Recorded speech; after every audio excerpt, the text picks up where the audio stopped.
सहाफ़त के चैनल को लाइक करें, शेयर करें और सब्सक्राइब करें। जी नाज़रीन, आप देख रहे हैं दुनिया है सहाफ़त की। मैं हूं आपका मेज़बान मोहम्मद साजिद। पंजाब हुकूमत की हदायत के मुताबिक कल्चर डे मनाया जा रहा है और मियां चन्नू के प्राइवेट स्कूल के एक प्रिंसिपल हमारे साथ मौजूद हैं। आइए उनसे बात करते हैं, वो इस सिलसिले में क्या कहना चाहेंगे। जी, पंजाब की सकाफ़त को उजागर करने के लिए आज अल्हम्दुलिल्लाह हमारे इदारे में पंजाब का सकाफ़ती दिन मनाया जा रहा है और बच्चे इसको बहुत लुत्फ़अंदोज़ हो रहे हैं। बच्चे पंजाबी जो खाने हैं उनसे लुत्फ़अंदोज़ हो रहे हैं।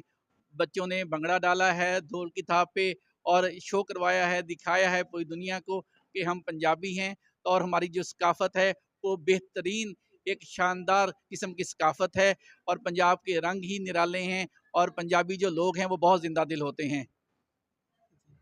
जी, जैसा कि आपने इनकी बात सुनी, इनका कहना यही था पंजाब के रंग निराले हैं और पंजाब जो है हमेशा ही दूसरे लोगों के साथ मोहब्बत और मैं पंजाबी हूँ, मुझे ये लिबास अच्छा लगता है।